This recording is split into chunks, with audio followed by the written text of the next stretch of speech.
Hey everyone, welcome to this solar eclipse Sidereal astrology forecast for the eclipse on Monday, December 14th, 2020.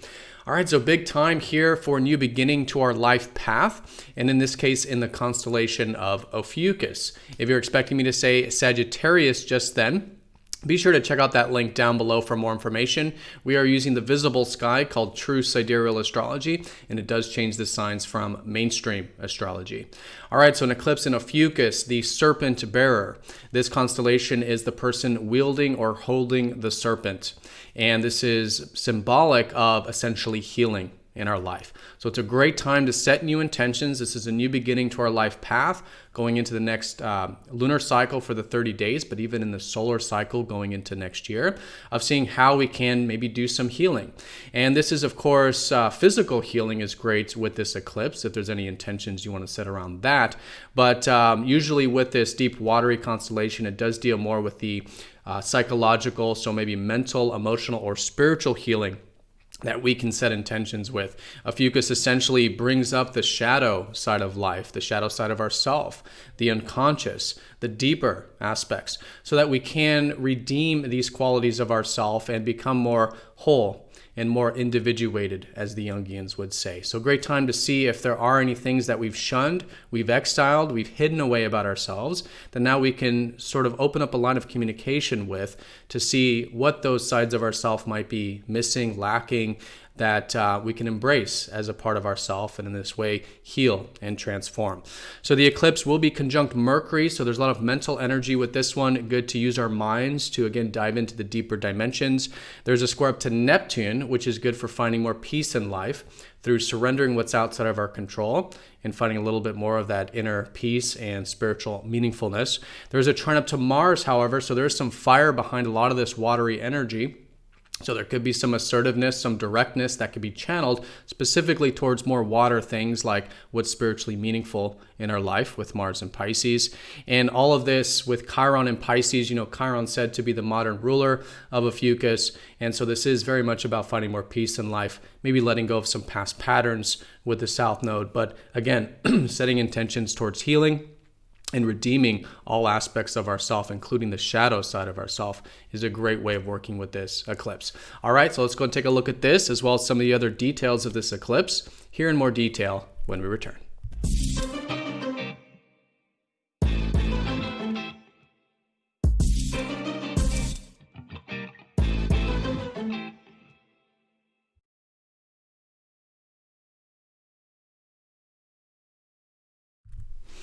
All right, so here's the chart for the eclipse. The exact time of the eclipse will be at 11:13 Eastern time of the Americas, if you do want to make that calculation for wherever you are in the world. But for all intents and purposes, it will be around Monday for us. And really the surrounding days. It's very important as we begin a new cycle, as we approach Monday, and even the time around that, to kind of complete the energies from the previous cycle, right? This is the lowest energy phase of the cycle. It's where, as we approach it, it's good for clearing, releasing, letting things go. And that creates that space for what will slowly be new beginnings to our life path moving forward for the next 30 days and even the solar year, since we're talking about a very important yearly event here with the eclipse. All right, so 11:13 Eastern time on Monday, December 14th. And as you can see here, we are using the visible sky. All the constellations are different sizes as you would see them in the sky. And so this does change the signs from mainstream astrology. And in fact, mainstream doesn't even use Ophiuchus. So if this is all new to you, this constellation, this idea of what we call true sidereal astrology, definitely check out that link down below for more information. All right, so let's go and break down these components. First of all, what is an eclipse? Well, an eclipse is a new moon. Well, solar eclipse is a new moon, and in this case, next to the south node. So anytime we have a new or full moon next to one of the nodes, it marks an eclipse. But this is a very important one, because it is a total solar eclipse. It's very close to the south node, and it isn't the first time that we've had this eclipse in Ophiuchus in this cycle, right? So with the north and south nodes, we're dealing with a 19-year cycle, and in this case, the halfway point, this new beginning with the south node in particular. So new beginnings, and it is great to set new intentions. What it'll be around is the constellation of Ophiuchus, the serpent bearer, the person wielding the serpent. And if we look at ancient times, the serpent has always been very symbolic for healing.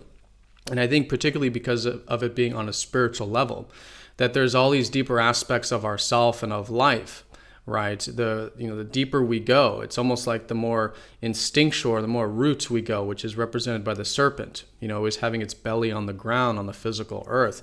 It's about going into that deeper, even primal, fundamental aspect of life and of ourself. So usually Ophiuchus represents all the things that we've hidden away, that we've said it's not the ideal, it's not what I value, or it's not what I consider good, right?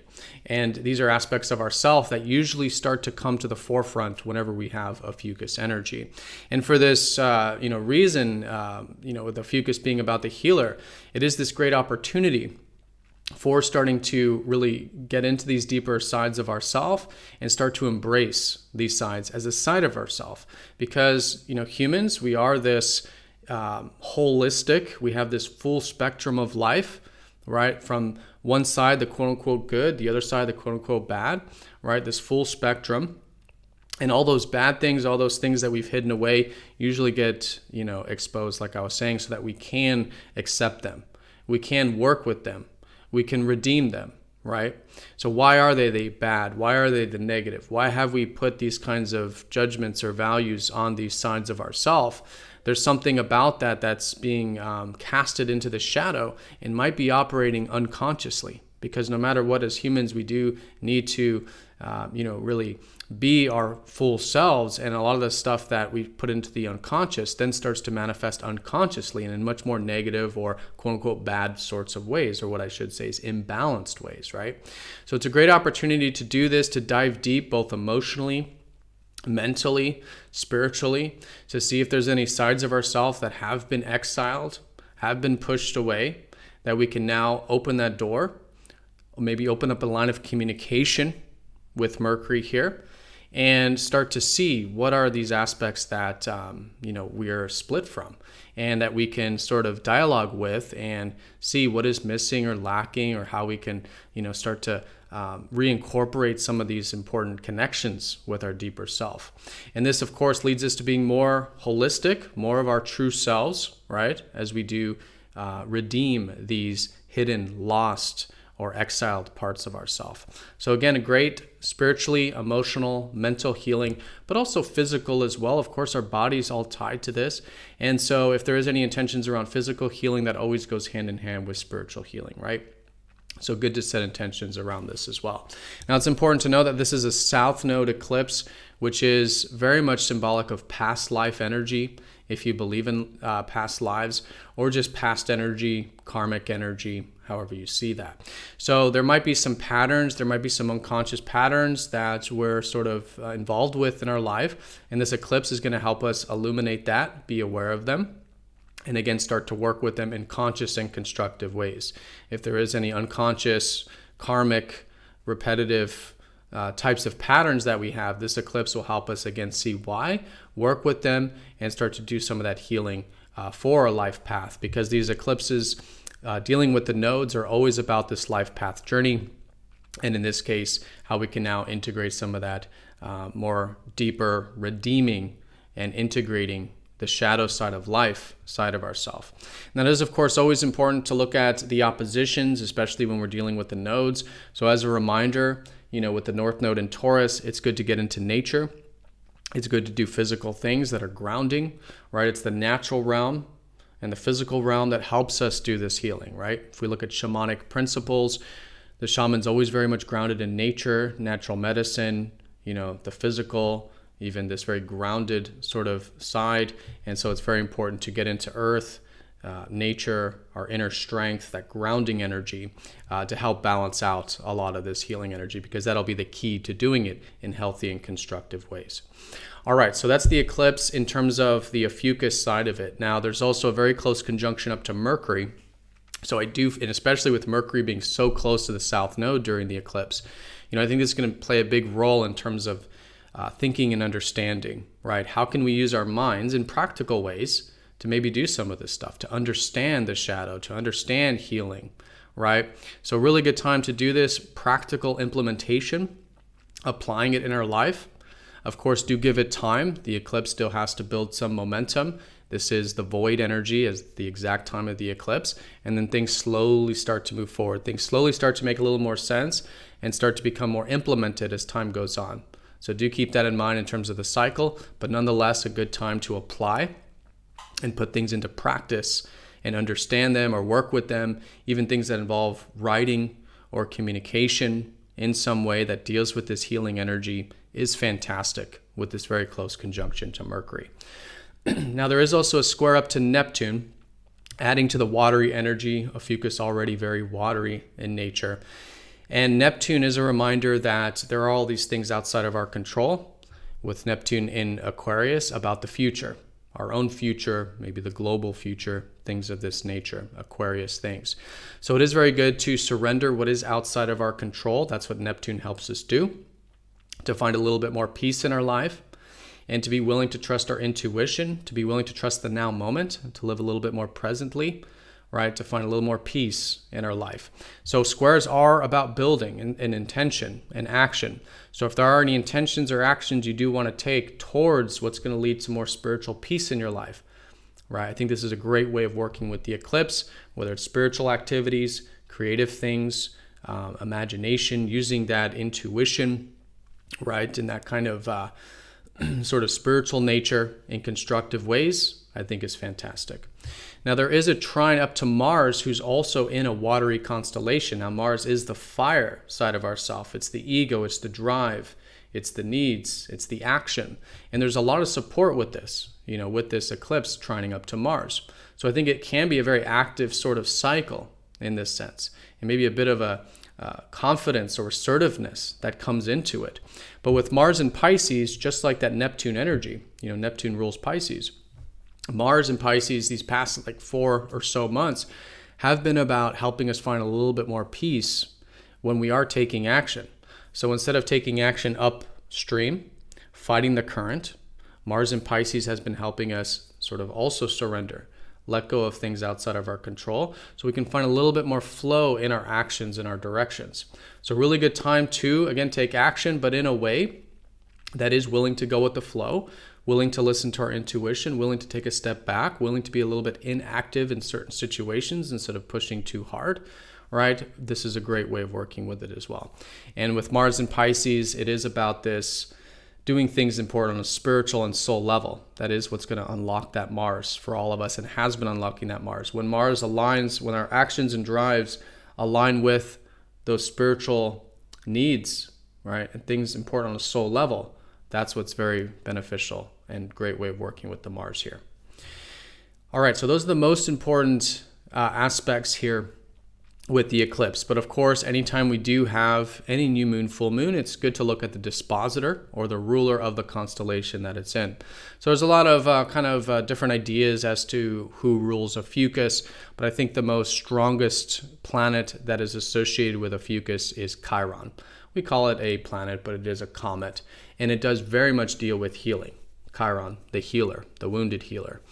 And so with Chiron and Pisces, again, just like with that Mars, I think specifically where we're doing some healing is with the unconscious, is with the spiritual, is with finding a little more peace in our life, right? So it's really adding to that importance. It's almost like the eclipse is in Pisces in the sense that in order to do some of this healing and personal empowerment and transformation of, again, through this reintegration process, it's going to require the Piscean energy. Right, it's going to require going into the spiritual body, into the unconscious, into doing things that are going to lead to a little more peace in our life, spiritual well-being, right? Great way of working with it. All right, everyone, so that is the eclipse in a nutshell. So going over everything here once again to kind of tie everything together. As we approach the eclipse, allow the previous cycle to end, even the time around it. It's the lowest energy phase of the cycle. It's good to really just listen, especially during eclipses. If we look at symbolically what an eclipse is, the sun is literally getting blotted out by the moon, which is the feminine receptive energy, right? And so it's a good time of turning inward anyways during a new moon, but especially during a solar eclipse like this. So good to go in, kind of listen, create a bit of space, And then slowly, as the cycle begins to gain momentum, a lot of this stuff regarding healing and such will start to take, excuse me, will start to take a little bit more of an external sort of approach, right? And good to start to implement it a little bit more externally with intention. But nonetheless, around Monday, good to see how can we start to incorporate some of that healer archetype within ourselves, to do healing with ourselves, but also maybe for others in our work, especially those of you who deal with healing energy in your life. It's a great time of incorporating this, but getting into that healer archetype, right? This being aware of and getting in touch with all the things that we've naturally hidden or exiled that we can redeem and start to work with, right, in our lives. To use our practical minds to do this with Mercury, thinking, learning, communication. To surrender what's outside of our control regarding the future, to find more peace with Neptune and Aquarius, and to use some of this drive and motivation that might come out of this to pursue a little more peace in our life and do things more important to us on a spiritual and soul level. All right, so everyone have a fantastic solar eclipse. Thank you so much for watching. Be sure to click that like button if you haven't yet. And thank you again for all of your support, and I'll see you all next time for the next astrology update. Take care.